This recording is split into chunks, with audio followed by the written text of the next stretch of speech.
I believe that families should stay together. And when it was my grandson, I said like, yeah, I have to bring him home. Hector went into foster care in 2018. His parents, unfortunately, were suffering from substance abuse issues. So, shortly after he was born, he went straight into foster care. But very soon after he entered foster care, his grandmother was pursuing him and wanted to take care of him. I found out about my grandson because his mother called me and told me that he might be my grandson. That she wasn't sure, but that he might be my grandson. Hector's grandmother is really a remarkable woman. She took it upon herself to go to Department of Children and Family Services office to find out where is he, what's going on with him.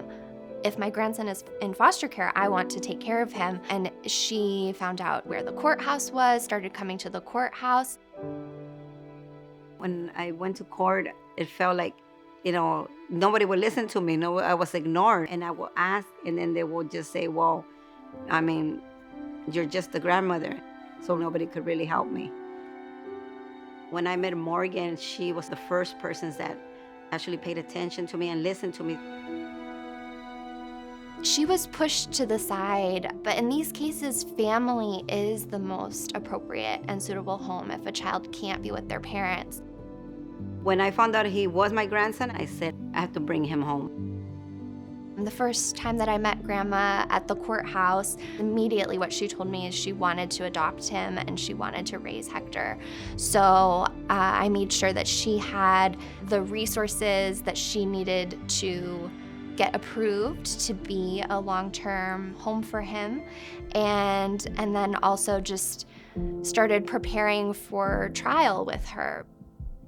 Once I found out that he was my grandson, it wasn't just, okay, I'm the grandmother.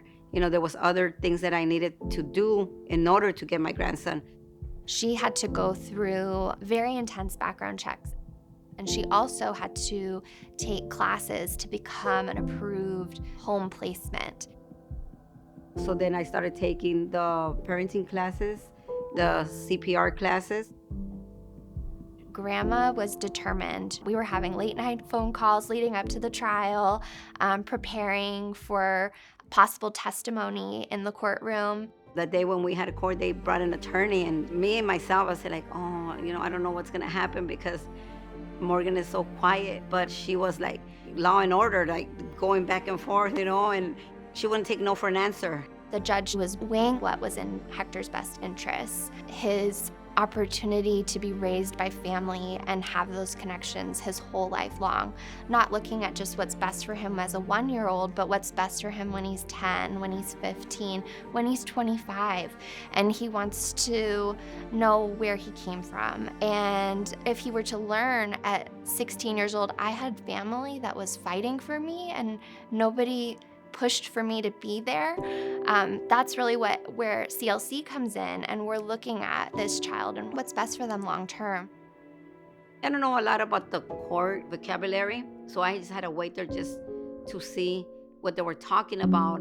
I remember hearing that the judge said yes, that the baby should stay with the grandmother.